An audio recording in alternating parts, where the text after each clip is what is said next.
Halloween Forever.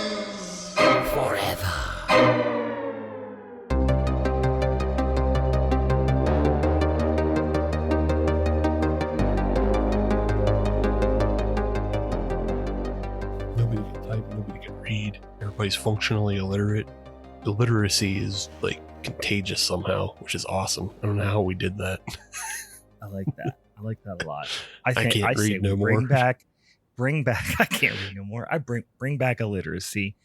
Bring back smallpox. Just let's go straight back to the fucking Oregon Trail, dude. That's where I'm at right now. But with AI videos of the Predator fighting the Terminator, and then we all just grunt at it. We just point and grunt. Yeah, we just go back to caveman times, except for the caveman, like the cave art is AI videos projected from our eyeballs, like someone's eyeballs onto this cave screen, and the rest of us laugh while they just sit there blank-faced and project videos from their eyeballs. We essentially turned into like Far Side cartoons where like Gary Larson would draw like stone TVs. Like that's us now. That's us. We're just grunting and pointing at stone TVs. Yeah. That's kind of sick because then we can have like appliances like the Flintstones had, like their garbage disposal is like some sort of like, you know, it's like a pelican or something under there. Anyway, enough of this speculative fiction. Steven, I got one for you. Are you prepared for one? I am prepared, Brian. All right, one incoming. Actually, if you so choose, I'll give you the option. This can be a choose your adventure type situation. We'll start with one, and if you like it or you don't, we can decide to keep going because I got a few lined up. Actually. Good, excellent. Right. Why do you think aliens haven't visited our solar system yet? That's assuming they haven't. We don't know that yet. Right. Assuming aliens haven't visited the solar system. Yeah, why might that be? They haven't even come by Pluto. I don't know why, Brian. Why wouldn't they have? I mean, think about it. They looked at the reviews and we only have 1 star. Yeah. I'm not right. Well, you want another one? I kind of like that one, but I do want another one. So like I don't know, keep the train going. I kind of like that one. So give me another. All right. What do you call an alien with 3 balls? I don't know. An extraterrestrial. Steven, you want another one? What do you think? Nope. You're just going to... Okay. Nope. All right. Well, boils and ghouls, welcome to a really dog shit minisode of Halloween is Forever. I'm Brian. I'm Steve. Dan, our friend Dan in the chat here said we went 1 for 2. That ain't bad. I think I think you made the right decision. Yep. I think you quit while you're not ahead, but you're not behind either. I had at least 3 more ready to go, and they did not get better. But guys, if you didn't pick up on those funny joke topics, they were both about aliens, and that's because we're going to talk about a movie today wherein some folks done fucked up some aliens. We are going to talk about a real weird ass movie that I'm not sure how I feel about it, but maybe I'll get a little bit more familiar with my feelings as we progress through this episode. We're going to be talking about a film from the year of our Lord 2024 that actually I think just released, though. Maybe, I don't know. It's relatively, like, it's the first time I'm seeing it, although it was apparently originally released in 2024. It's a Joe Begos joint. We're talking about Jimmy and Stiggs today. But before we do that stuff, of course, we got to do some stuff at the top of the show. Steven, are you slurping on a wet one this afternoon? Oh, Brian, do I have such a wet one? You'll be so proud of me. You'll be so proud. You'll be so proud of this wet one. We're Lent. It's Lent time, right? We are in Lent. Yeah. And what better Lent beer? I mean, I'm sure there's a bunch of better Lent beers. This is a good Lent beer, though. Oh, yeah. We're not far off. Yeah, an old Paulaner Salvatore Doppelbock, made by the Paulaner out of Munich. And then they are very proud of themselves because they maintain the Reinheitsgebot. Oh, that's important for all of us. We know this. That German purity law, what would we do without it, from 1516? Stephen, that is a very appropriate. The OG double Bock beer, if you will. How's it sipping for you? That one, it was always an interesting one to me when I used to do all the, blind tastings and all that stuff, studying for the Master Cicerone exam or helping to prepare other people for it. It would always send folks for a little bit of a, it would send them down a path of frustration oftentimes, because compared to a lot of other contemporary Doppelbocks, it's much fruitier, much sweeter, and people would always call it some other type of beer. I remember people used to call it a lot a Belgian double when they would drink it blind. They would go, well, that's a Belgian double. And then I would say, no, that's Salvatore. And they would be like, how dare you? And they would get all upset. But how's that drinking for you? I can see how people would get close to a Belgian double. I don't think I would call it a Belgian double. I would call it, but I can see Belgian there. Yeah, I think oh, go ahead. Yeah, it does have like a very fruity back end, but it's also, I get a lot of caramel sweetness on it. So I wouldn't be surprised if I just blindly called it like a sweet amber of some sort. Yeah. Sure. Yeah. Yeah. I mean, it's a lager beer, but people forget lager beers can be quite fruity and estery. But I think after you drink a lot of Belch, especially Trappist style doubles, you'll note that beer is way too sweet.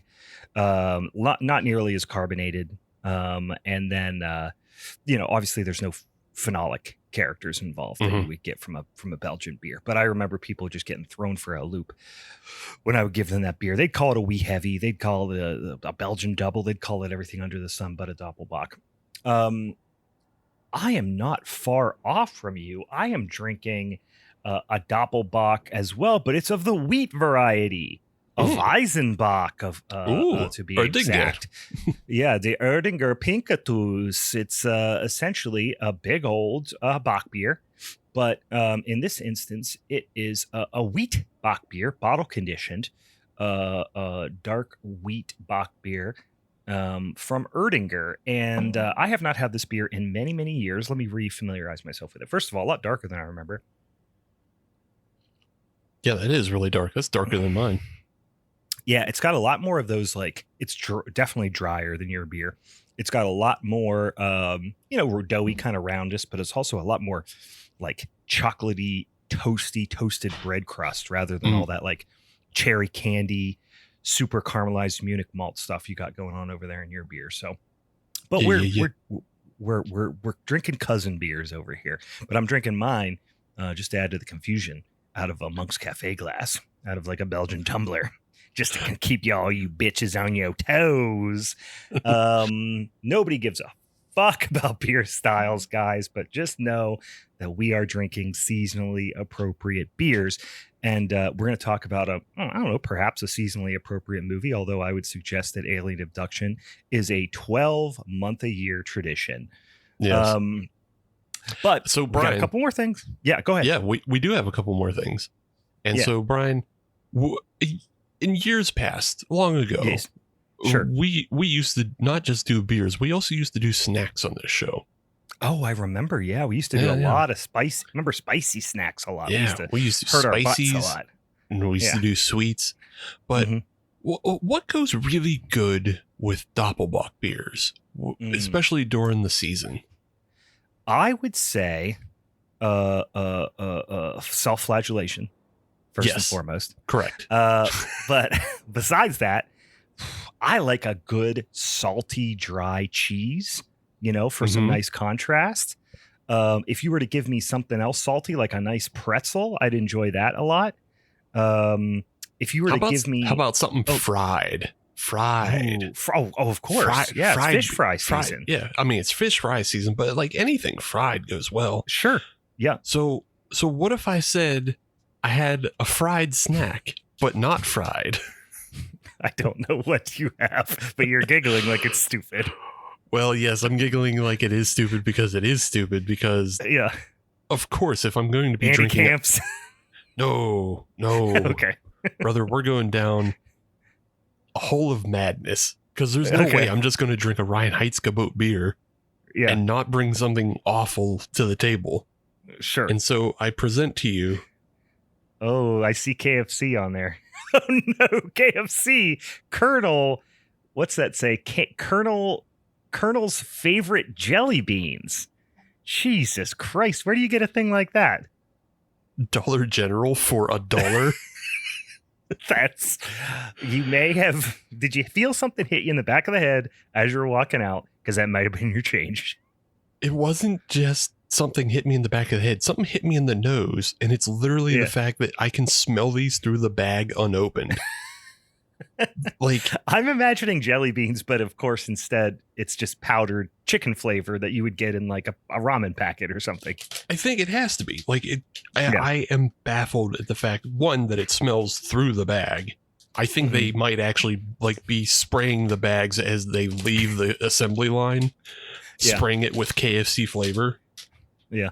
There is one section of the Jelly Belly or whoever made those factory that they actually had to burn to the ground after this because they went way too hard with the chicken flavoring, and now everything's chicken, so they just had to burn it to the ground. So they come in 3 flavors: fried chicken, sweet corn, and gravy. Oh no, I thought it was going to be like fried chicken, like original recipe, extra crispy, and like Nashville hot. Or so. I thought they were all going to be chicken flavored, but no, they're not just chicken flavored. You got corn flavored jelly beans. Oh, what'd you eat first? I'm watching Steve chew it, and his face is not telling us a story of enjoyment. I think I ate the fried chicken first. As you should. It tastes like a stale like ramen packet. It is. Oh. That's what I was imagining. Is that like powdered chicken bouillon type of flavor? It's the only thing it's going to taste like. What you should have done is just ate the skin off the outside of the jelly bean. Just the little crunchy bits on the outside. Was that the, what is it? Corn? And then what's the third one? Gravy. Yeah. I can imagine that tasting like I had this past year around the holidays. I tried some stuffing flavored potato chips, and they had that like sage and like beef powder type of flavor to it. I can imagine how that would taste. The sweet corn one, I'm confused about what that would taste like.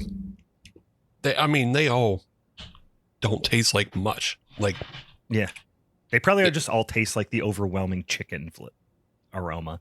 And they all taste bad. Yeah. By the way, listeners at home who are not in the Discord with us know that you should know Steve has eaten, I'm going to say 6 of them. Like, he's not being stingy. He's shoving them in. Yeah. This is not good. Yeah. But like, do you feel like you've self-flagellated? Yeah, I've done my penance. This is that's a little bit of gravy. That's a little bit of gravy flavor. That's his eyebrows really perked up on that. I feel like now you're starting to turn a corner. I think maybe just gravy jelly beans might be okay. Might be sick. Okay. All right. Well, I would urge you to maybe soak them in, maybe melt them down in a frying pan or in a mug of boiling water and just sip on it. Maybe kind of make some weird, sweet, savory tea. Yeah. Like maybe like a, not an Earl Grey, something more like a smoky Irish breakfast tea or something little, smoky Irish breakfast. Or I was thinking a rooibos, like the red tea, because the red tea is usually a little bitter, and so like a kind of more Moorish gravy, savory could go with that. These are baffling. I would urge you to throw them in the trash. I would just throw them in the trash and just write that off as a life lesson that was self-inflicted. I have been speaking of Lenten snacks. I've been just absolutely obsessed with the Splits pretzels. Have you seen these in the grocery store? The brand is called Splits, and they're just like, extra crunchy, nice, like slightly higher quality pretzels, but the tops, the way they bake them, the tops kind of split, so it gives a little craggy kind of top to it. They've got ones that are called extra dark, which are like burnt kind of, and then they have an extra salt version too, and then the regular is just fantastic. I'm a big splits guy, so I've been cranking through some pretzels with my beer in the evening, watching the Winter Olympics. Yeah, and some people might not know, I believe pretzels and the idea of how the dough is folded were meant to replicate praying hands, and I think it was originally a Lenten baked good. Or maybe just a religious festival, maybe Advent, Lent, whatever. Yeah, I think it was definitely religiously tied. I don't know if it was specifically Lent, though. But yeah, that praying hands type thing was one of the original ideas behind that. Because and wasn't it originally in Germany just like a big fucking ring? Like Austria and Germany, when they first started making pretzels, it was just a big fucking ring. It was a circle. Yeah, it was just a circle. Yeah.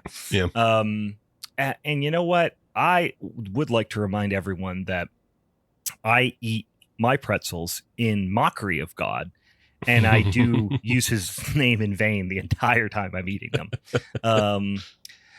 But it is Sunday. Watching Olympic hockey's going, God damn, that's good. Yeah, that was literally what I was doing this morning. And then the other night, the other night I watched the women's gold medal match.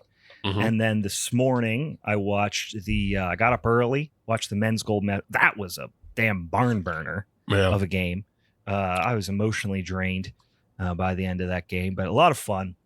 Do like me some Olympic hockey. But spirituality aside, hockey aside, we do got a couple of more things we got to do. First of all, my Lenten season peak is not going to be resurrection of Jesus Christ.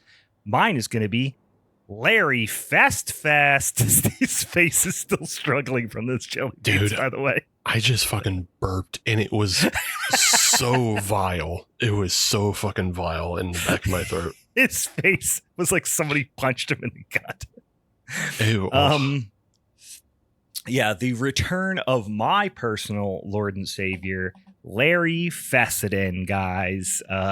Independent genre film legend, director, producer, performer, Larry Fessenden is going to be the topic of our March Showdown episode, that first Monday in March. We had 3 topics that came on that spinning ass wheel last week, 2 weeks ago, rather. We put it out on the social medias the week before that, or the week. Yeah, last week? Yeah, something like that. I forget. Last week. My God, I keep getting this. We've been doing this for 5 years. I still get the timeline mixed up. But ultimately, between underground horror, Larry FessFest, and best scenes in terrible movies, which was a repeat, y'all voted for Larry FessFest, and we announced that last week. So this week, Steve and I are going to talk about what our movies are going to be. We're going to make our choices for Larry FessFest Showdown episode for March. And then we're also going to talk about who our guest is going to be for the March Showdown. So, Stephen, why don't you start with talking about our guest? We got a new guest. Yes. So our guest is going to be the Grave Tone podcast, which is a bit of a brand new podcast out there.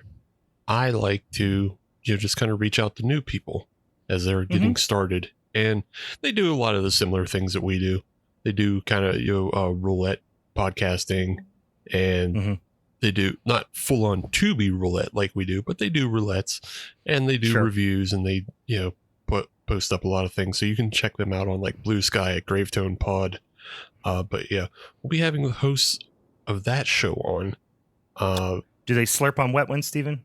They don't slurp on wet ones like we do, but they might slurp on wet ones on our show. So, okay. Yeah. Maybe in their personal life, they slurp. Yeah. And they might be obliged to slurp on our podcast. All right. I'm just curious. I've not listened to it yet. These are folks Steve connected with. I'm excited to have them on the show, and I'm excited to check out their show as well as we lead up to our March Showdown. So that'll be really exciting. Yeah, they do have a Megan on their show.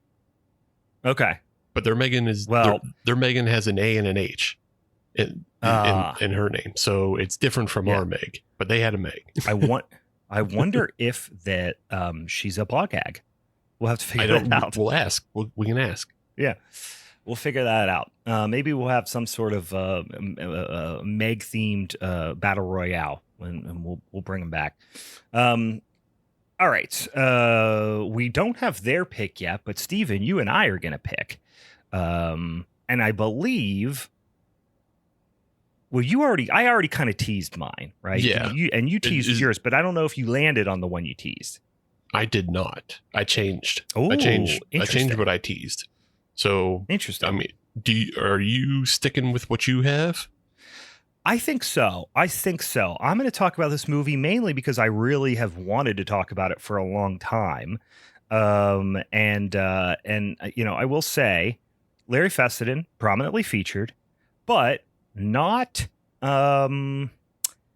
necessarily a main character, kind of a tertiary character, but it does star one of our all-time faves, which is, of course, the great Barbara Crampton. It is available on Tubi for those of you who it's available. I think it's on Shudder, AMC Plus, Amazon Prime, Tubi, Zumo. I think that's a thing. Plex, Fandango. It's all over the fucking place. Sling. You'll be able to find this movie pretty easily. Underrated flick from way back in the year of our Lord 2015. I'm going to talk about We Are Still Here. Perhaps the best horror movie of 2015, in my humble opinion. Sure. I think it's a pretty good film. I'd have to go back all through 2015 to really confirm that. He's always hedging his bets when it comes to my picks. He's like, might be our. Hey, no, hey, it's a good movie, but I don't know. Like you said, it's not like Larry Fessenden's all through it. He's a part of it. He's a big part of it. That's fine. I did almost go that way, but the movie I was looking at actually isn't out anywhere. So I couldn't find. There's a more recent movie that Larry was in called Bloodshine, in which he plays the leader of a cult. And I thought that's probably a cool role for him to sink his teeth into, but then I couldn't find anywhere to watch it because it's not actually out. So interesting. I've not seen that. Yeah. He's also in another recent film, Good Boy, the one about the dog. Which, I haven't watched that yet either. He's a small role in that, but that's a good film too. I believe I suggested that in our 31 Days of Horror on patreon.com/HalloweenIsForever. Sure. But the film that I'm going to go with, I think I teased Wendigo, but I was doing some watching, doing some looking, and I went all the way back to one of his earlier feature films, and we went back to 1991's No Telling. Oh, okay. And I watched that, and boy, is that a bit of a banger for just being like an American folk horror. And there's I think it's safe to say there's 3 through lines through films directed by Larry Fessenden. Addiction, ecology, something about the environment, and takes on universal monsters, modern takes on universal monsters. He does that a lot. Okay. Yeah. This has 2 of the 3. So it's a bit of an environmentalist film as well as a take on Frankenstein. But interesting. But more about Dr. Frankenstein than the monster. But yeah, man, there's something just very like desperate and sick about this film, and there is some really striking and unpleasant imagery that's hard to look at. Yeah, especially if you love animals. It's a bit of a rough film. And like it's slow, and it doesn't have like a monster at the end, but I don't know. It's a really, really solid flick. So that's what I'll be talking about. All right, No Telling from 1991. I've seen this one, pop up on the, the letterbox and stuff like that. And but I have not watched. I have not pulled the trigger on it, so I'm excited for a first time watch there. It's on strangely, it's on AMC Plus, but it's not on Shudder. Like that's weird. Yeah, usually it's not one or the other. Usually it's both. Yeah, because like another Larry Fessenden film, The Last Winter, is on Shudder, and so I figured. Yeah. But yeah, for whatever reason, No Telling is only on AMC Plus, but that's where it is. You can find it to watch there. All right, we'll go give it a little watch. And then in the coming weeks here before, of course, our showdown episode, the first Monday in March, we will tell you about what the Gravetone Pod is going to talk about. Okay. Last but certainly not least, before we get into this movie, Stephen, you hinted at it. Why don't you tell the boils and ghouls what's going on over at the Patreon? Yeah, just jump on patreon.com/Halloween is forever. You give us $5. We give you extra content. Content. So much. You love it. It's good. It's good. You love it. Wow. You love it. Put it in your face. The content. I will not be reviewing more jellybeans on there, but I do review more movies. I put up reviews of a bunch of action films that I've been watching, and then I'll have some more horror films later in the week, because I just watched like The Bone Temple, and I watched another film called Obex. I think Brian, you should put this on your watch list. Okay. I think you'll like Obex. I watched another film called Beyond the Chamber of Terror, and oof, what a piece of shit. But don't worry, Obex already on my watch list. Okay, well there you go. Yeah. I don't know. I haven't watched it yet, but it is on my watch list. I don't know if it's like it's good. It's a work of love from somebody. There's a Pittsburgh mention in it that I find very funny. Okay. But what, like Century 3 Mall or something mentioned? No, just a reference to Pittsburgh as being evil, which is like okay, sure. But it's from the point of view of somebody who lives in Baltimore. I gotcha. Yeah. Sure. Like football rivalry joke. Yeah. But yeah, that's a really interesting, like, small budget film. Like, I don't think it hits every mark, but I think it's very good. And I think people will enjoy that. But yeah, so you can find write-ups of those films coming soon. And then you can also get on our Discord, see episodes happen live. We have Dan taunting us with, eating bad jelly beans and telling us we're disgusting. And by we, I mean me. Yeah, don't tie me into this. I didn't do nothing. And then you could also get an exclusive monthly podcast, of which we are now on episode 2 of our latest series, God Is Not Forever, which we'll be recording shortly and releasing shortly, called Begotten is the film. Yeah. It's a real, again, I'm referring to it broadly for those of you who've never seen it as a coming of age tale. I would urge you to go check it out. I would say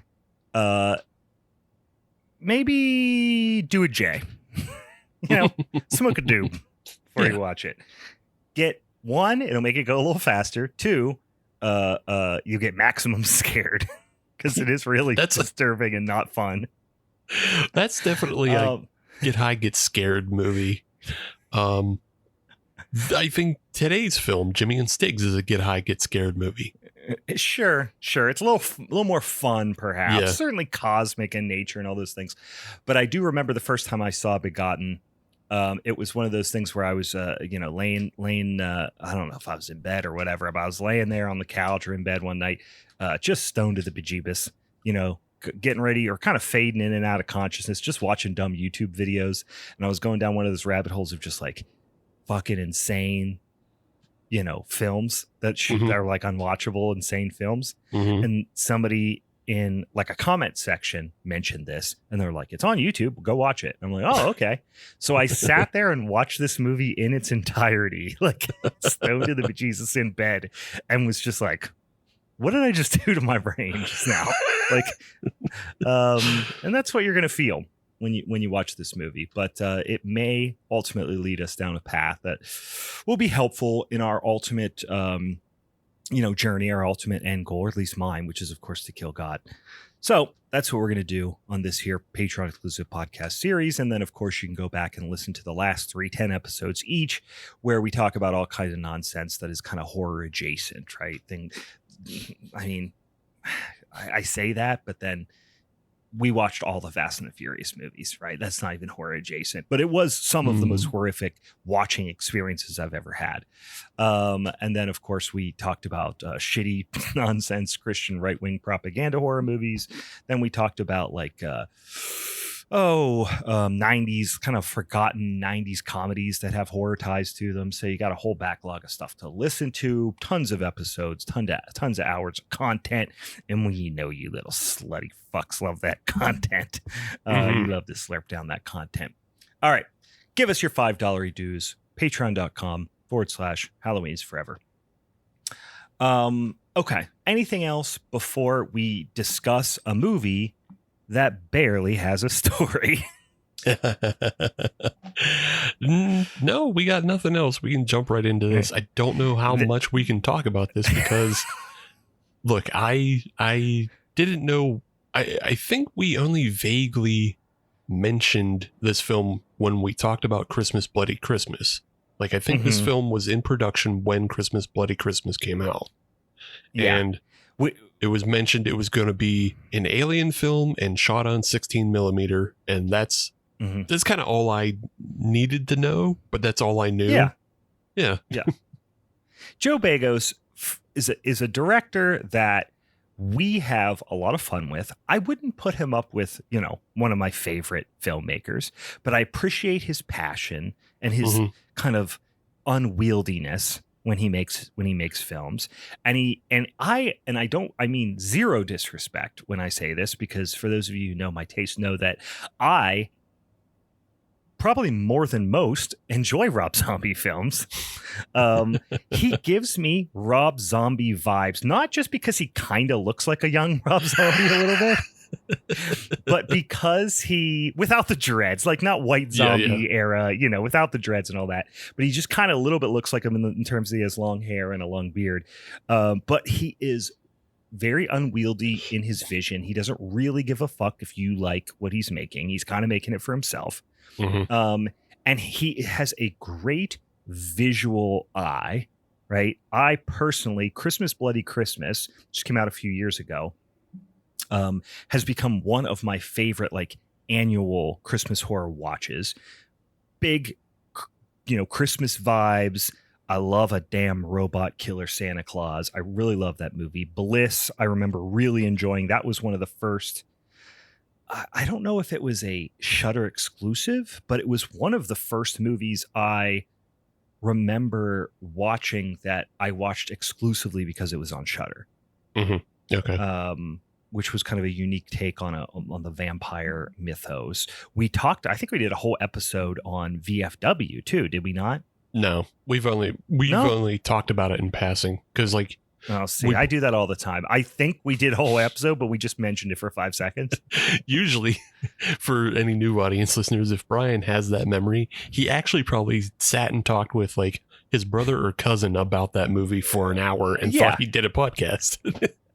Or I just laid in bed, stoned, watched it, and did a podcast in my mind. You were there. You just don't remember. You were just in my mind doing a whole podcast. There. You talked about it. But we've talked about that because I like VFW. I think, I mean, it's just kind of on the grimy grindhouse side. Sure. It's fine. I think it's interesting because it feels like Joe Begos is devolving in his filmmaking. I feel like Bliss is his most mature film. Sure. And this Jimmy and Stiggs is his least mature film. It's his but I guarantee he loves this so much more than Bliss. He might. This movie he's devolving into making movies just for himself, I think. Is what it comes down to. Yeah, this is I mean, another comparison I would make to Rob Zombie films is they are visually striking. They're really fun to look at, but the dialogue is unwatchably bad in a lot of instances. Some are better than others. This movie, which this is a bit of I'll call this a novelty in that he shot it. It is the ultimate like DIY handmade splattercore movie, essentially, right? Yeah. So if you know a little bit about the project, and you can kind of pick up on it if you just go in blind, but if you know a little bit about the project up front, and the version I watched, I did purchase this movie because there was no rental option, so I did purchase it, which was very reasonable. It was like $5.99 to buy the movie, the digital copy or whatever. So I don't mind doing that. To support an independent filmmaker. It is produced by Eli Roth, so there's obviously that big name associated with it. But why not produce? I forget where his credit ties into. Presented by, I don't know if he helped fund it. I'm not sure. I don't think he helped fund or make the movie, because again, we were talking about this film when Christmas Bloody Christmas was being filmed, and just simply the way this film is made, it really feels like, you called it kind of like the ultimate like DIY film. For me, I was watching it and this is like the ultimate like backyard friends film, because I thought COVID, in my mind I was like, wait, did he make this during COVID? And I look back, I was like, no, he actually made this in like 2024. But it feels like I'm stuck at home. I can't get a crew in here. I'm making it with 3 people, who live with me movie. Right. Yeah. So like it's, 2 stars, which is just Joe Begos and his friend, Matt Mercer, who has been in all of his other films. And so it's just the 2 of them in this movie. And then they're just doing, like shitty friends dialogue, but then they're doing fight scenes and they're doing splatter scenes. And it's just like, all of that, it's just all of that for 90 minutes in the most bright and insane color palette, and just making a huge mess in his own apartment. It's all shot within Joe's actual apartment.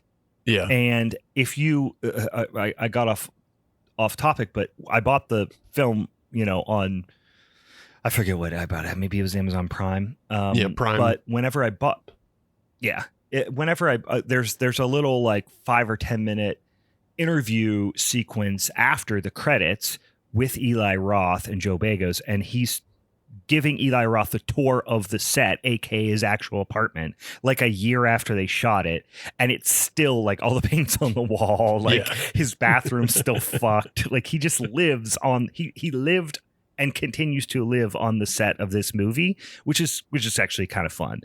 And the idea that he shot it with an old 16 millimeter film stock. They do a lot of first person shots. We'll talk about that. You would imagine would be really easy to pull off with a GoPro or an iPhone, but he actually used an old 16 millimeter camera that he like strapped to his fucking head, basically. So very DIY in that sense. Yeah. And so, that's why I don't think Eli Roth had much in the way of like making the film happen or producing in that way. But I think he is on like the marketing and distribution side of everything, and put money into it that way. Like Dan pointed out in the chat that he's an executive producer, which 90% of the time means they put money into it somehow, but didn't actually have like a command over what was being done with the film.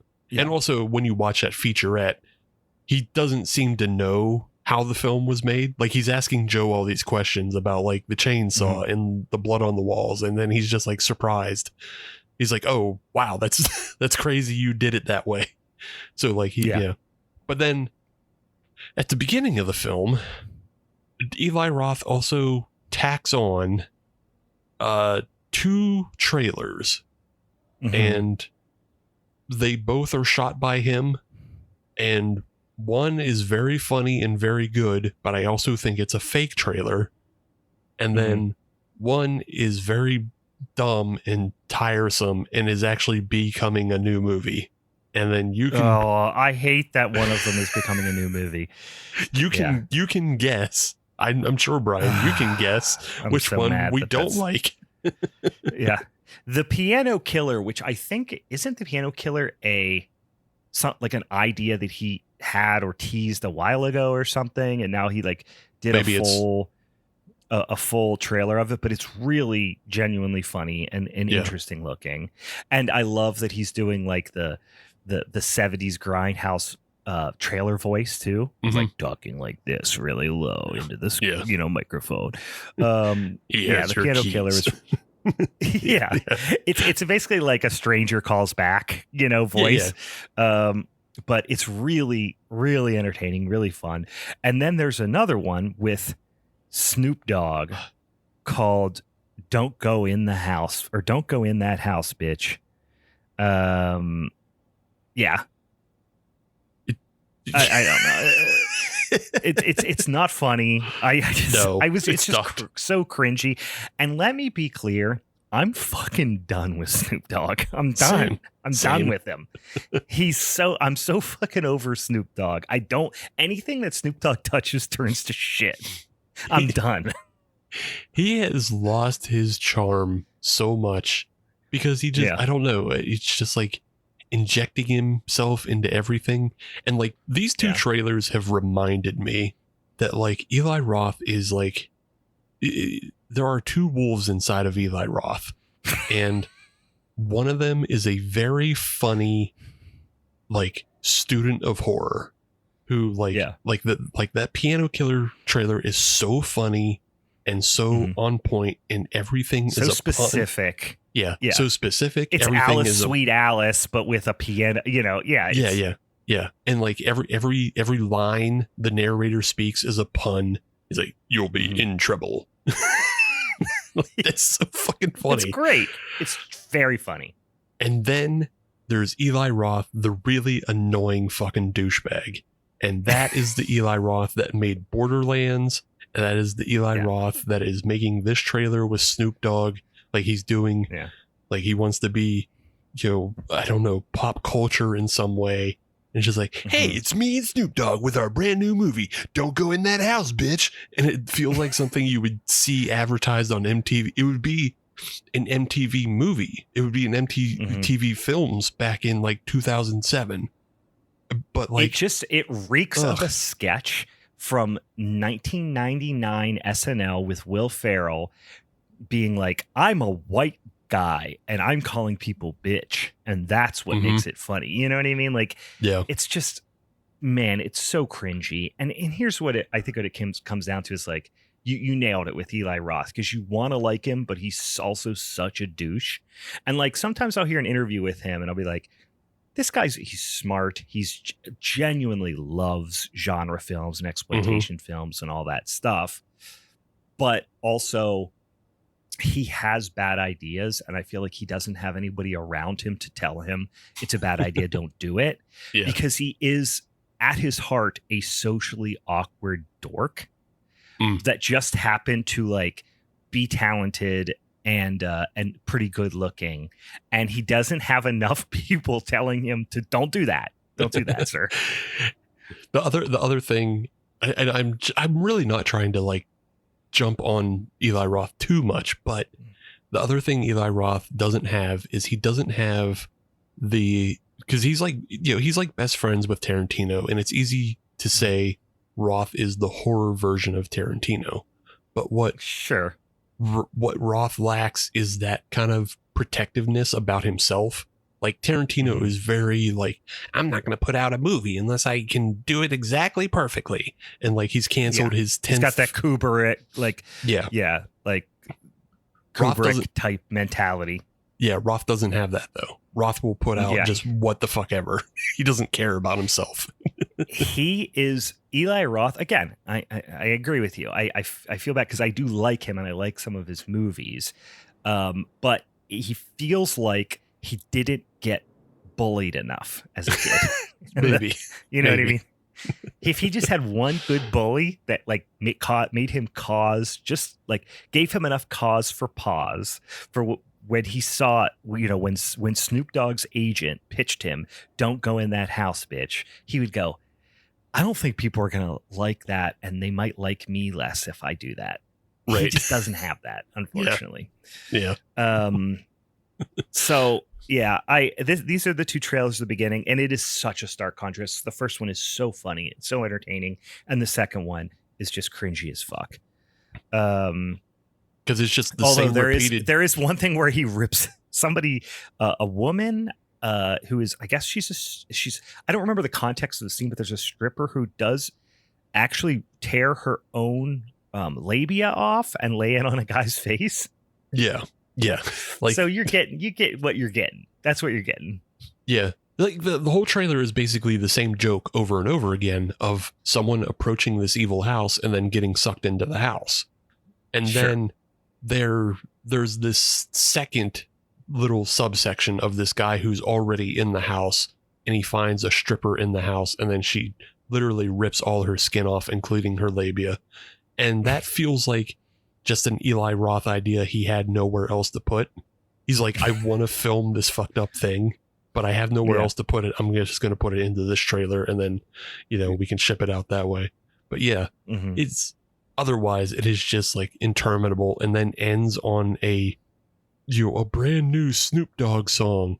But it's just Snoop Dogg saying, "Don't go in that house, bitch," repeatedly. And he hasn't made a good song in so long. He's just, we have to collectively as a culture be done with Snoop Dogg. Yes. And it pains me to say that Ice Cube, in his acting career and his relevance has outlived Snoop Dogg's, but it's true. It happened, and we just have to deal with. He sucks. Don't get me wrong. Ice Cube sucks. Yeah, he's a bad actor. I watched again last. I've watched it several times because I genuinely love it, and my kids do too. And it's very nostalgic for me, but they love it as well. We watched the Teenage Mutant Ninja Turtles: Mutant Mayhem. The animated TMNT that came out a few years ago. Okay, we watched it a few times now, and we literally watched it last night. It was the one that Seth Rogen wrote and produced. Do you remember? Yeah. It's very well done, in my opinion. It's very entertaining. My kids love it. I love it. So we watch it fairly frequently. Watched it last night, and the only bad thing about it is Ice Cube. He plays he does the voice of the main, bad guy. It's like Baxter Stockman's son or whatever. Yeah, it's like a big fly.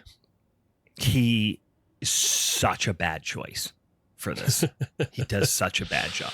And he sucks, but I would take Ice Cube 7 days a week over Snoop Dogg at this point. See, I don't know. My thing is it's weird how both of these guys became MAGA. Both of them did. I know. And I feel like Dr. Dre probably is too, and nobody brings it up just because Dr. Dre is very good at just staying out of the public eye. He's tactful enough to not say it out loud, at least. Yeah. I'm sure Dr. Dre is. And it's how did all you guys fucking get switched? You were the kill the cops guys, weren't you? Is that not? Yeah. Did that not happen? Did I Mandela effect that? No, Snoop Dogg is his brain's melted. You know what I mean? If you've ever heard him talk candidly or seen any clips of him on Twitch as streaming on Twitch or whatever, his brain's mush. Yeah, he's gone. So that makes total sense. He's got goo brains now. And Ice Cube, who knows? I don't know. But yeah, Snoop Dogg's brains got mushed, and this is what happens. He's got weed induced CTE.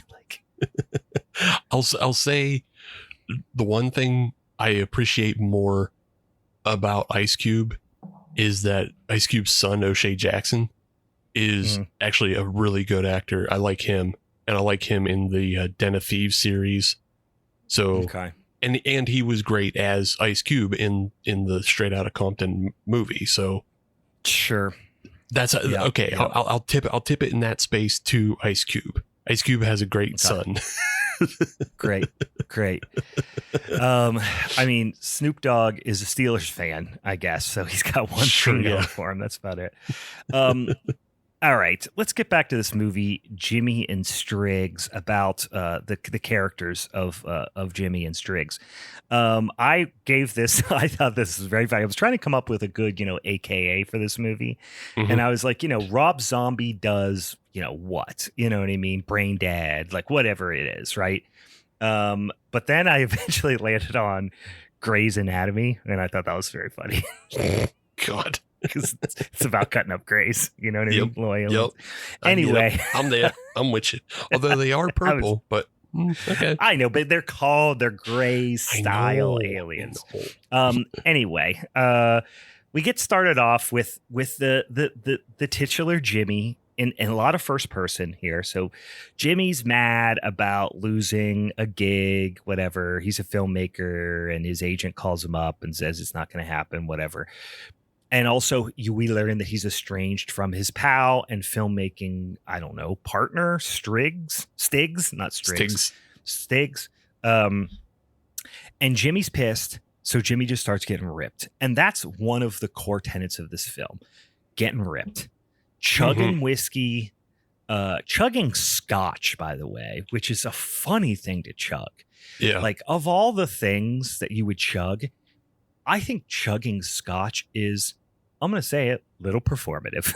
If you are a straight up raging alcoholic that needs to chug full strength booze out of a bottle, you're going to chug probably vodka, because vodka is the ultimate, like, just I'm trying to get it in me, you know what I mean, type of thing. It doesn't really taste like anything except for burn.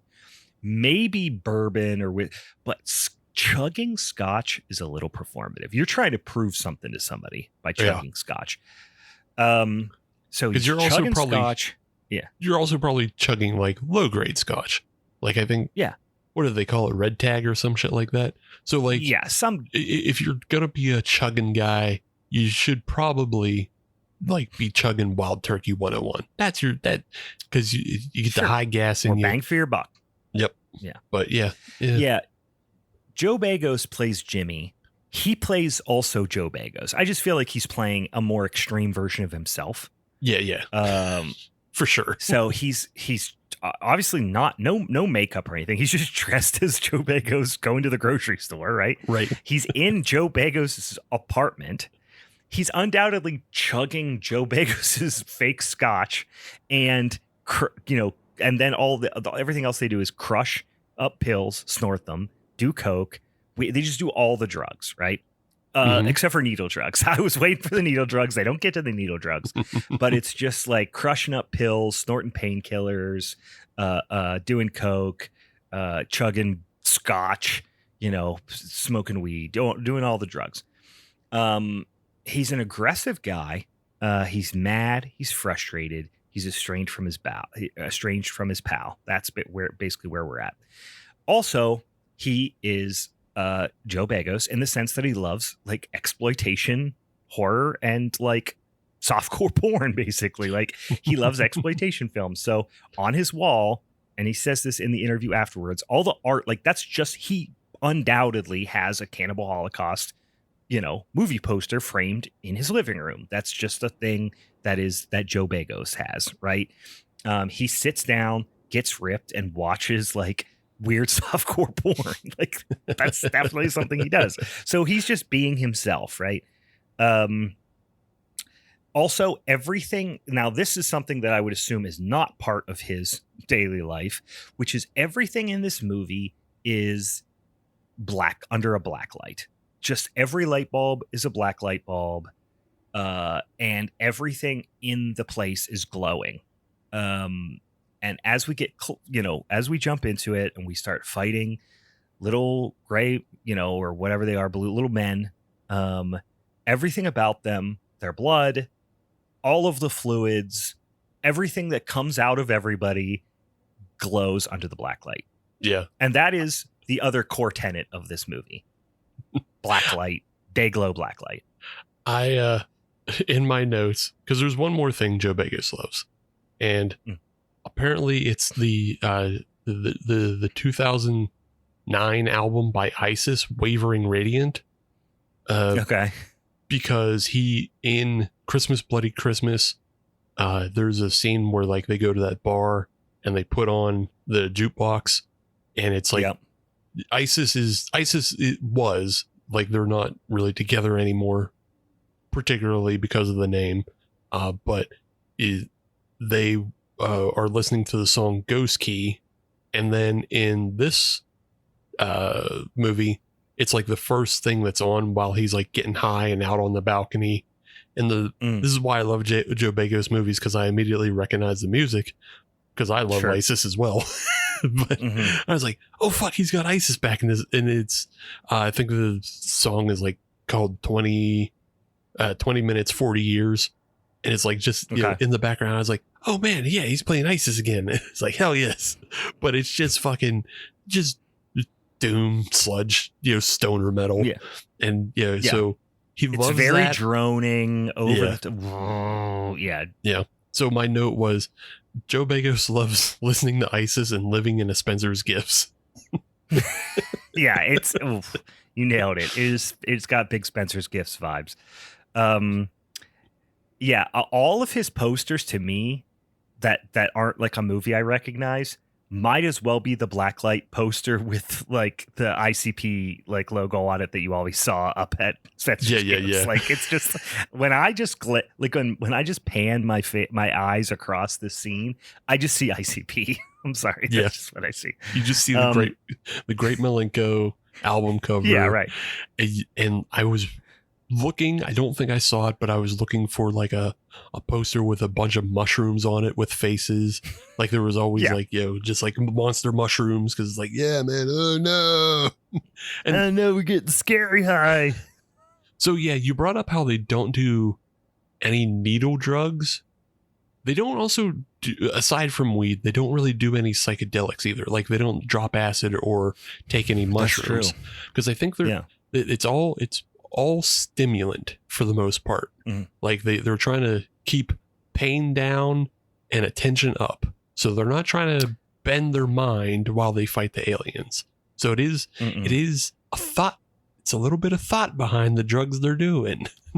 Sure, and I applaud them for that. It's just literally nothing happens besides, oh, he's got some girl coming over. She just got off work. They're going to go out to eat, but she's late. Okay, whatever. And then he's like, oh, you know, well, just come over here and I'll make some food or something. I don't know. And then he's getting ripped. And all of a sudden he starts getting all dizzy, can't breathe. Then he gets sucked up to the ceiling of his bedroom, which in the little, you know, I would call almost like a little mini interview, whatever, afterwards, it does show some clips of how they like rigged this up. And it is kind of fun. Like it's interesting because they did a lot of fun things in this movie. And when you watch it on screen, you're like, okay. It's not like it's anything super impressive. There is a couple of shots that I thought were impressive. No, but if you know how they did it, then it makes it more impressive, because you're like, oh wow, they did this with very little. But for the average viewer, I don't know that a ton of the shots would be super impressive. Like this one, the ceiling, it doesn't feel like it is super impressive until you see how painstakingly they did it. But it's like, not a lot of that ends up on screen. But sure, it's kind of fun. He gets sucked up to the room in his bedroom.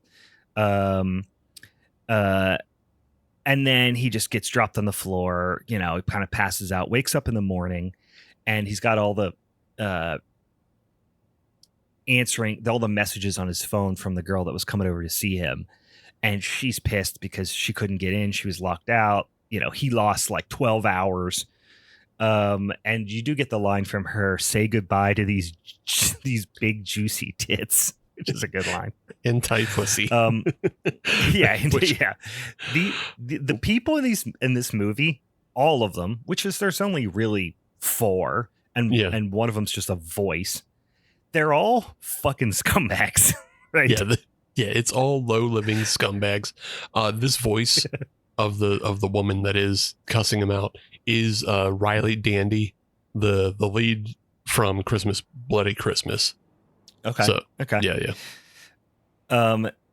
These are the type of scumbags who think it's really cool that they're scumbags. You know what I mean? Mm-hmm. And really are put, again, it goes back to the performative nature of chugging scotch. Like, that's just the vibe that you're getting from these like scumbags that are not like, they don't have to be scumbags. They like being scumbags and revel in being scumbags. Which is, I mean, what the characters in Christmas, Bloody Christmas were as well. Like, they were all low-living dive bar frequenters, which, like, I don't know. I've lived this life for a long time, so I get it. I don't performatively chug scotch, but I used to maybe performatively drink 151, you know? Like, yeah, we all do did that anymore either, but... I guess Joe Begos also is like, I don't know, how old is he? He's in his early 30s. Like, could be. He's getting to the place, I think, where it's like, this might just be getting not cute for you to do anymore, but like, all right, fine. Which, I mean, again, he's probably the novelty really wearing out. Wearing out is what I mean to say. He's also probably turned up to 11 as well. Like, I mean, that's probably not actual Joe Begos, because if actual Joe Begos was a fucking drunk like this, he would not make the films he does. So no, I agree. I'm talking about the characters, right? Yeah, the characters. The character. It's him to 11.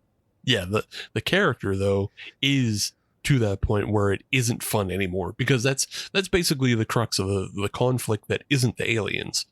The conflict is between Jimmy and Stiggs, and Jimmy is just this put any substance in his body fucking loser who blames the world on his substance abuse, where his buddy Stiggs is like this older, he feels older because his beard's grayer, but he's like, yeah man, I've been sober, I'm getting out of this life, like it's not cool to live like this, because my life is falling apart, I don't get anything done. So that's the battle back and forth, is like, and that's part of why they're estranged, or primarily it seems why they're estranged, but they're childhood friends also, so their friendship goes a long way back. They talk about this, he wakes up in the morning, starts calling Stiggs, gearing up to fight these aliens that he saw, the night before, that raised him up in the air, and he lost all this time, blah, blah, blah. The dialogue I mentioned is very little too Rob Zombie, frankly. It's just a lot of screaming and improvised cussing over top of each other. Between this, the crazy, shaky cam, and the black lights, this is just like a headache-inducing movie. For maybe almost anybody. It took me like 3 sittings to watch like an hour 20 movie, so I'm just like, oh, that was the other thing I immediately identified as, like, oh no, Brian is going to be overstimulated by this movie. Like, I was just like, dude, I was fucking done. This movie was an hour 20. I watched what did I watch the other night? Something that was like 2 hours and 40 minutes, and it felt faster than this. It was literally twice as long. This movie just felt like an absolute slog for me. It's not that I disliked it. It's just, again, it's the turn the volume up to 11 and leave it there. It's just, there's no ebbs and flows to it. I mean, there was at one point, seemed like there was going to be, which we're about to get to, but like, there'll be like a downbeat, and then a whole, flurry of action, then a downbeat, flurry of action. And then after a while, it just was like sustained screaming for so long. I was just like, Jesus Christ. There's just like, as a contrast for myself, this movie fucking ripped for me, and it went so fast, and it didn't, and none of that bothered me at all. Like, I was watching it and I was having a fucking blast. But it also, like, I was very cognizant of the fact that I was like, oh man, Brian is going to be overstimulated by this shit. I really was. There's just also the thing that bothers me about these types of, like, just, I would say like a passion project type of movie, right? Like this one, where Joe Begos is doing all of these effects in his apartment, and he's doing all this stuff within, like, it's like a person who is, a crazy athlete going and like training with like weights on, on their ankles and wrists. Mm-hmm. It makes it more challenging for them. It makes them like, it makes them sharpens them at their craft, that sort of thing. So like you could tell Joe Begos loved the restriction that he had of having to do everything within his apartment, really low budget, hands-on, all that stuff. He did some really cool stuff with it. But we do see, I feel like, the same thing like 5 times. If we would have built up to one time an alien getting its head blasted off by a double barrel shotgun, then it'd be like, oh, sick. But instead we see it like 5 times. It just becomes white noise after a while to me.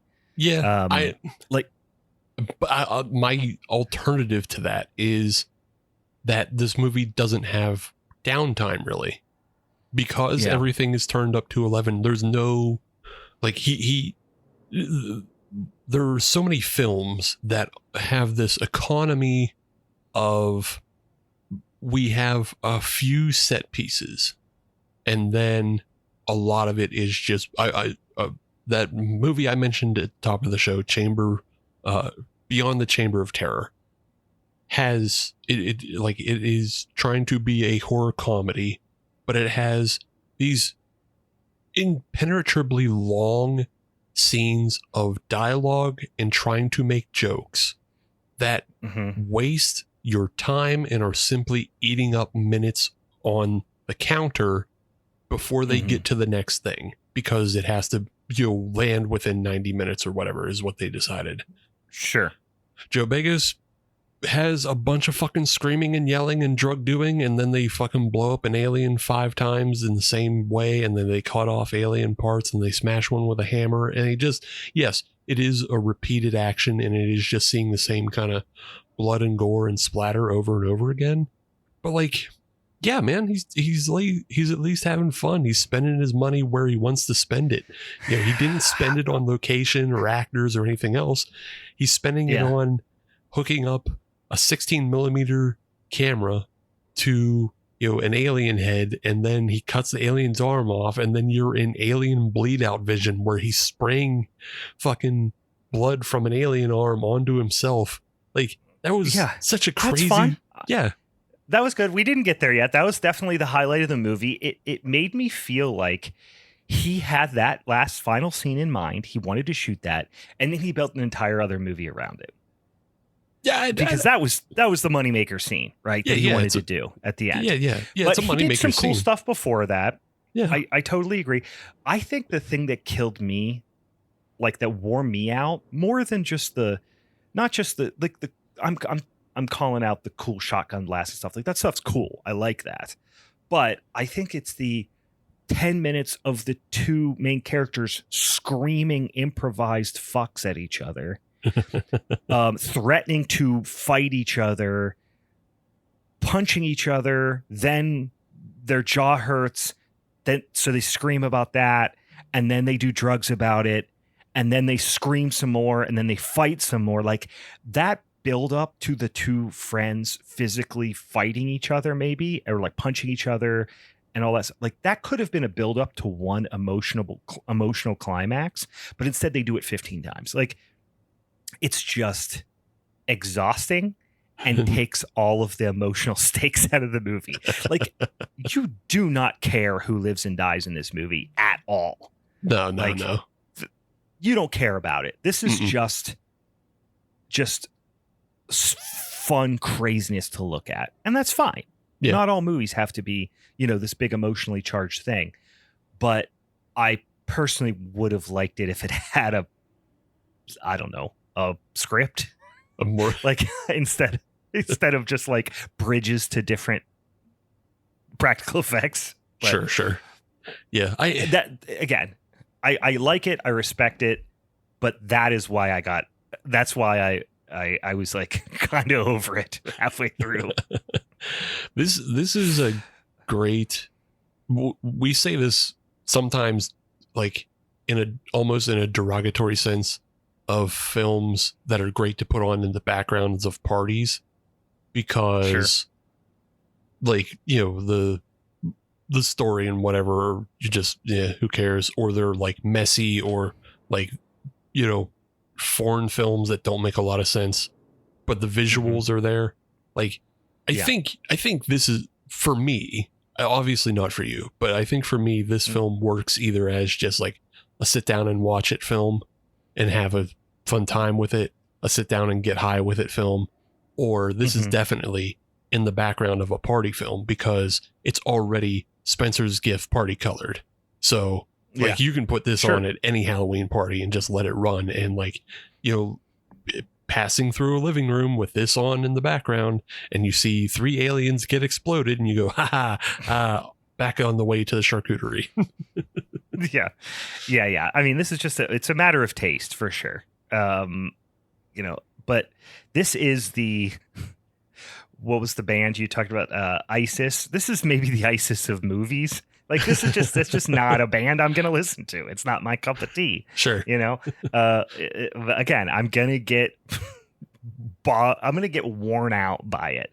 Like it's fun to listen to a couple songs, but it's not something I'm going to put in the background as I'm like working during the day, you know, on my computer or whatever. I did really like the pitch black scene early on of when he shuts the lights out and then you just get the muzzle flash and the alien getting blasted in the head. That was fucking cool. The aliens are puppets, right? You know, I'll say what maybe like 3 foot high little puppets. We also get this very Suckling-esque thing happen where they can't leave the apartment because every window and door when they open it up is bricks. So it does have this cosmic kind of element to it where something is happening, you know, in the world with it that they just don't understand and that they are just like almost inconsequential to. A lot of puppet brawling. I do like that they built a shitload of these puppets and fucking destroyed so many of them. Like early on, you think it's going to be like 1 or 2 of these puppets hanging out, and then they just explode like 5 of them in the first, 10 minutes. At one point, Joe Begos like rips one of them, like bites one of their shoulders and like rips their arm off, and they're just beating the shit out of these little puppets. We get the whole thing about Stiggs. I keep calling him Stiggs. Stiggs shows up, is sober. You know, they also learn that the aliens can't deal with booze. So like when Stiggs starts ripping scotch, it's also because like he has to prove to Jimmy that he's not an alien because they both suspect that they've had some sort of, probe or alien, alien item or something inserted into like their jaw. That's causing them a lot of pain and a lot of like paranoia and all these things. But eventually they like become friends again through the magic of drugs. And they keep getting split up, and there's this reoccurring theme of like they get split up, and then when they get reunited, you're split up literally into different rooms, and then they can't get into the other room, and then when they get reunited, for one of them only like 30 seconds has passed, and for the other one hours has passed. So they are at the mercy of these aliens that are apparently manipulating time in some capacity. Jimmy is introduced to this concept via the TV. Something's just playing on the TV. And then eventually something prints out from his like computer printer suggesting that Stiggs is going to die as well. So Stiggs is almost like this, doomed character from the beginning. They're just dispatching waves of these aliens that'll come, like they'll shoot a bunch of them, and then it'll be like a while will pass, and then some more will come, and then it's like waves, like almost like a side-scrolling beat 'em up type situation where just waves of enemies keep coming. At some point, a damn astronaut shows up, and like pisses in Jimmy's mouth. And he wakes up and his jaw's hurting. So now like both of them have some sort of, I don't know, alien parasite or something implanted in their jaw. And of course they, chug whiskey and do a bunch of drugs about it. And this becomes like kind of it becomes a strange implication of like, is what Jimmy is experiencing all in his head? Because he's obviously on a whole bunch of different drugs. Sure. He's also like upset and thinking about his friend Stiggs a lot. Mm-hmm. He is thinking about aliens a lot because after his first abduction thing, he goes into like this, a little bit of a inner monologue about how like him and Stiggs used to talk about aliens a bunch, which is why he reached out to Stiggs to come over, because he thought he got abducted. But then he also goes into like all of his archives and YouTube videos of, alien abductions.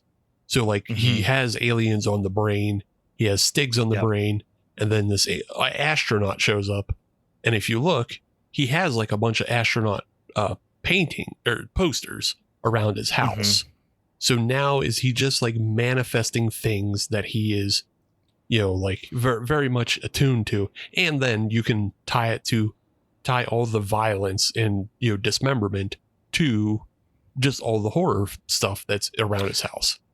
Yeah. They don't necessarily hit, they don't necessarily like close the loop on it, but there is definitely hey, is this just all Jimmy's drug-induced psychosis? He never kind of comes to, I would say, enough for you to go like, oh, wait, really? Like when he passes out and comes to, the whole place is still covered in alien blood and there's alien corpses everywhere. And, we never really get fully introduced to the concept of an unreliable narrator, but yeah, it's hard to not question it. The only thing they dig down into is the whole like paranoia and arguing between Jimmy and Stiggs about, is one of them an alien versus not, one of them getting paranoid back and forth about whether or not the other one is an alien. Because we are kind of seeing everything from Jimmy's perspective. So is Stiggs an alien? So there's the paranoia aspect of it about whether or not Stiggs is an alien, as opposed to whether or not the whole thing is just psychosis. A lot of this happens. A lot of killing some aliens, complaining about their jaw hurting, getting separated, getting reunited, arguing again, killing more aliens. This goes on for quite a while. There is a point where Jimmy does eventually slug Stiggs in the jaw, and then like wanders into another room and finds this like alien torture room where it looks like he or Stiggs had like killed a bunch of aliens, and it is just the room in a like low to medium grade haunted house. Haunted hayride, whatever, haunted attraction around Halloween that you go into, and there's just like a bunch of blacklight paint everywhere. Like like I've been in that room 100 times.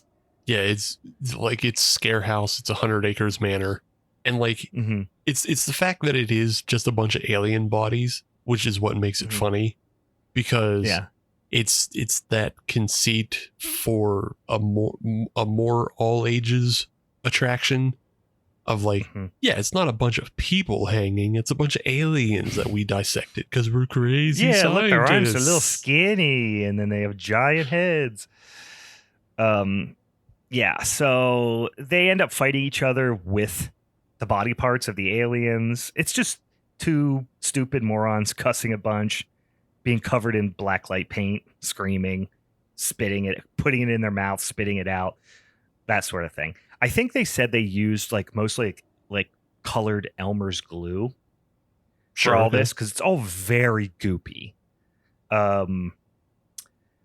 So eventually whatever is in Stiggs's jaw starts being a bladder effect and like pulsing and stuff. And Stiggs tries to dig it out with a broken bottle, which he's been threatening to do for a long time, so he knew it was coming. And then maybe he dies. We're not sure. But then Jimmy's jaw starts hurting now, and he snorts a bunch of drugs, feels better, I guess. And then Stiggs comes back to life, but he is now like he's an alien. He's a kind of a zombie alien or something now, where he is obviously affected by the aliens. He has been taken over in some capacity, but he's, face and everything is very, very zombie like, reanimated corpse kind of thing. Eventually, Stiggs' head splits in half, which is a cool effect, especially because it was done like all practically. In this apartment, and this alien slug comes out. That's pretty cool. And it's got like two like eye stalks kinda, and it's just slugging along. It's a cool little creature effect, which was done literally with like freaking coat hangers and wire and shit. Yeah, like, it's really lo-fi, but it's really well done. This was I couldn't not think about it. This was such a Boxer's Omen moment. Because it was a little puppet guy. Bladder guy. effect, first of all. Yeah, bladder effect, little puppet guy. Like, yeah, it was just like in like wild, crazy colors, and everything is practical. And I was like, yeah, man, this is the Boxer's Omen for a moment. I know we were talking about it because like it just got put on Shudder. But yeah, I was like, hell yeah, man, it's a little guy. Love a little guy. There's a movie where so much happens, but that movie doesn't feel as burdensome to me as this movie. And I think it's because there's the droning soundtrack and the constant screaming is not as prevalent in the Boxer's Omen as this movie. Well, the Boxer's Omen also has like a wild, crazy story because it ramps up to, little guy magic battle where it's why it's awesome. Yeah, I know. That's why it's awesome. I do like the Boxer's Omen more than this movie. Sorry, Joe Begos. I'm just saying. But the Boxer's Omen because it's also just incomprehensibly insane. Like he threw up eels and or didn't that lady have eels in her pussy? One of those things. I forget. Maybe both. I don't remember. Maybe both. And then like it is a movie that is absolutely impossible to describe. And he gets in the fights with Bolo Yang. Like the fact that he's fighting Bolo Yang is one of the lesser, talked about things, but it's in there. This movie, I will say, Joe Begos movie, there's no Bolo Yang in it at all. Well, Bolo Yang's dead, but he could get Bolo Yang's son. Bolo Yang's son's out there, and he is acting, so he could get him in there to fight aliens. Just a thought. I'm just saying, with all the technology and the holograms and whatnot and the AIs. Anyway, so the parasite. So Stiggs is dead. He eventually there's almost like a little chase scene with the little parasite thing that popped out of Stiggs's head, and Jimmy crawling on the ground. It's like a slow-mo chase scene. Or not slow-mo, just a super slow speed chase scene of them both like slugging across the ground. Eventually, Jimmy gets into the bathroom, pulls his parasite, whatever the hell, out with a set of pliers, passes out, wakes up, pukes, says fuck, keeps going. The movie continues. He breaks through. Now we get another like prolonged first person sequence here. He breaks through a wall, which was a little mini wall they made out of drywall in his like, I think it was him coming out of his bathroom. Yeah. And then he had to break out into his hallway and then basically made it seem like he was entering a new area, but they built a new wall in his bathroom for him to break through. Right.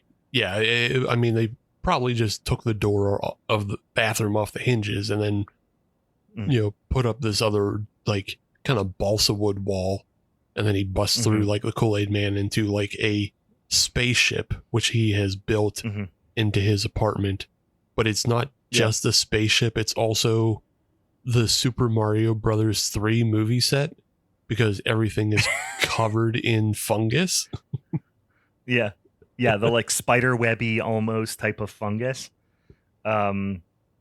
he fights multiple astronauts who are just cutting up alien corpses, or maybe Stiggs is one of the corpses. We're not sure yet. I think they're cutting out both. Like they're yeah, I think it's both. So he's in this like mothership or whatever. Then he finds Stiggs like in like a cylinder, like a test cylinder kind of thing. I don't know. And he's just like, there's no way that's Stiggs. I'm like, what do you mean there's no way? You saw an alien come out of his head. It probably is him. Okay, so we get like literally the last 12 to 15 minutes of this movie is this first person alien themed haunted house of Joe Begos with a 16 millimeter camera strapped to his shoulder. But we're seeing through, first person of him just walking through this, glowing black light space mothership. And he's got a chainsaw at this point too. A little like mini chainsaw, like you would use if you just had like a house in the city where you just had to like trim a couple of like small trees now and again. And he eventually, he's battling astronauts. There's an astronaut that's being like, looks like it's getting its brain sucked out. He kills that astronaut. He's just cutting shit up with this chainsaw. Eventually he can, I guess we're meant to think he can feel the alien like taking over his body. So he first of all cuts his own hand off with the chainsaw. Then he cuts his leg off. And then I think he cuts his other leg off too. Mm-hmm. And he's full of alien blood because it's the glowing, crazy alien blood everywhere.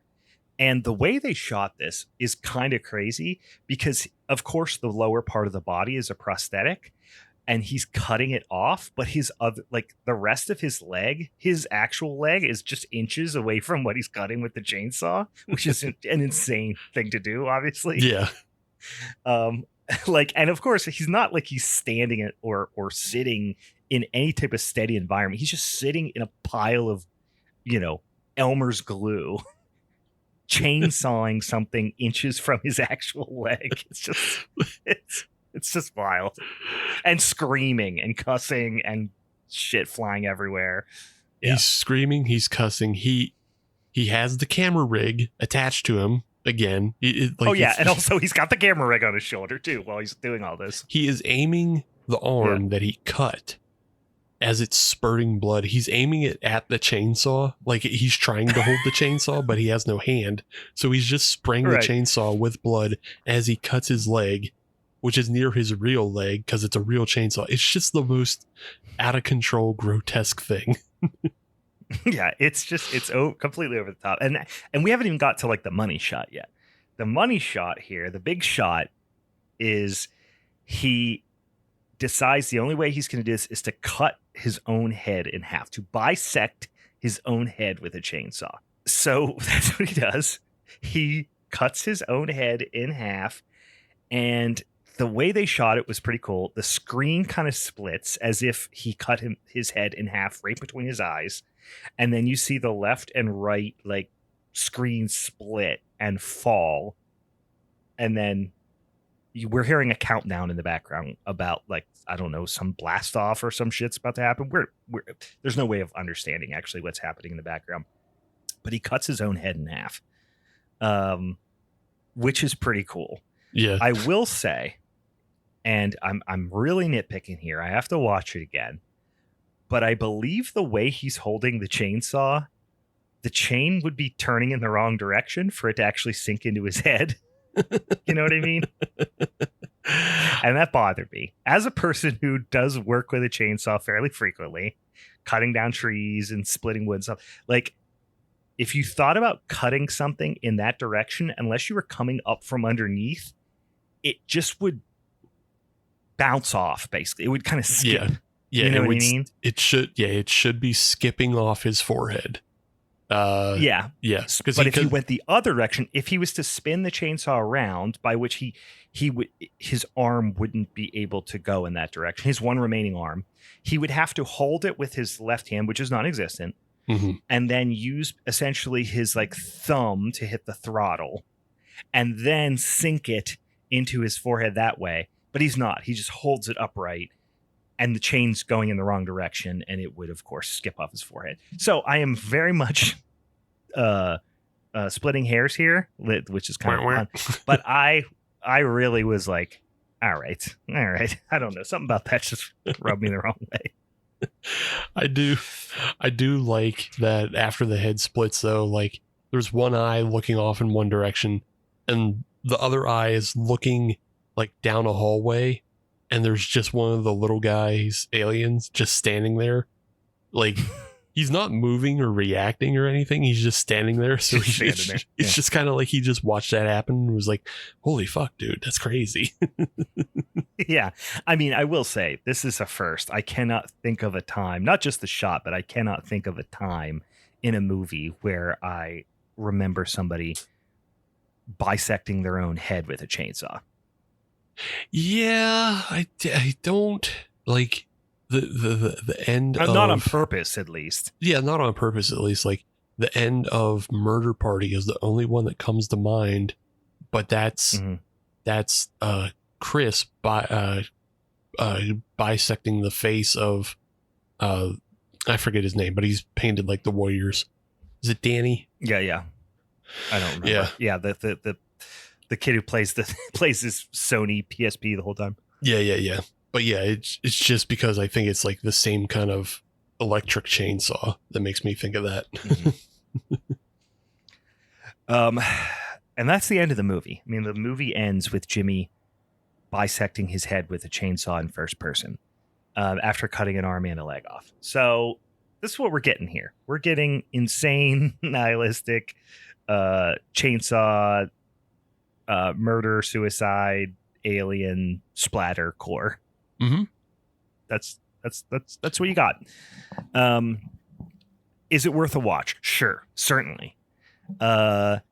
Is it, are you coming for the script? Are you coming for the story? No. You're coming to see crazy, if you're in the mood for a melt movie, a splatter core, just something fucking insane to watch, you could certainly do a lot worse. I would still urge you to watch The Boxer's Open. They're better. They're better options. That's all I'm saying. I didn't dislike it, but I will say it did feel like a chore at moments. Felt like a chore for you. I thought it was very fun. And it moved very fast. So yeah.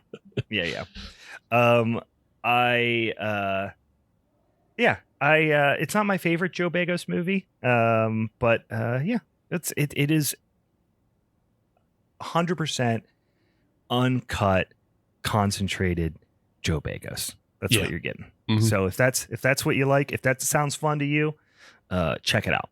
Check it out for sure. All right. We talked about the thing. Stick around also after the credits and watch the little interview and everything with Eli Roth at the end. They kind of show a little behind the scenes stuff, which is really cool and made me appreciate some of the effects and how they pulled them off even more, which was, that really, I'm glad I watched that because it made me appreciate some of the shots a whole lot more when I went back and revisited them. Any final thoughts on Jimmy and Stiggs? Yeah, I mean, just two. Like, one is like this film was apparently only $175,000. I say that like as if that isn't a luxury car or something, but that that it's still like it feels very much like within that budget of being very, very small. Obviously all the places they cut corners to save money, but still spent a lot of money because they filmed it on 16 millimeter film. I was gonna say half of it went to film stock, probably. Yeah, film stock and developing because like it's shot on Kodak. So, but yeah, it feels like $175,000 film, and it kind of looks like it. But yeah, I think they got their money's worth. The other thing I'll say, I don't think either of us have seen this Joe Begos film, but it predates Bliss. It's called The Mind's Eye, and it's a telekinesis Kyle movie. But guess what? Has Larry Fessenden in it. Oh, no shit. I was just looking at, as we started, I see. Why can't I find? Oh, whoops. That's because I'm looking at the wrong thing. I'm looking at his as The Mind's Eye from 2015. Okay. Yeah, I've not seen this one. Yeah. Let me see who's got in it. Okay. I checked this out, and it does have a Larry Fess, which I always appreciate. All right, we'll put it on the old watch list. Speaking of Larry Fess, go check out this week my movie, which is We Are Still Here, and Steve, your movie, which is called No Telling. No Telling. Right. I got to add that to my watch list because I almost forgot. And then tune in next week as we talk about, or as we announce our guests from the Gravetone podcast, what movie they're going to be talking about. Because right on the heels of that, we will, of course, have. Well, actually, hold on a sec. Am I getting? You're getting your dates right. Nope, you don't got them right. We're literally next episode is the showdown. I thought we had one in between, but no, we don't. No, we'll be announcing on social media at some point. So keep your eyes on the blue sky. It's like an alien thing. Keep your eyes to the blue sky. Yeah, alien thing. Sorry. We do not have another Monday after this in February. So next episode will be our showdown. So that'll be a lot of fun. As always, go check us out on the social medias. If you've got suggestions for showdown topics that you want us to add to the spinny ass wheel, because we'll be spinning it again before we know it. Slide in the old DMs and do that. If you've got something that just a minisode that you want us to cover, weird ass movie, either something new, something old, we don't care. We always appreciate those when you send them in the DMs. Or I haven't mentioned in a long time, but if you hate social media, kind of like I do, even though I'm on it far too frequently, and you just want to send us an email, do that too. We have an email address, halloweenisforeverpod@gmail.com, where you can send one of them old-fashioned emails. All right. Any final thoughts? Anything else we need to cover, Steve, before we wrap up this minisode? Not that I can think of. So everybody just have fun. Enjoy the last of the snow forever. Snow's canceled in 2027. Snow's canceled in 2027. You hear it here, folks. The Meteorological Minute. All right. For the Halloween is Forever crew, I'm Brian. I'm Steve. And we'll see you next time. Okay, bye. Bye-bye.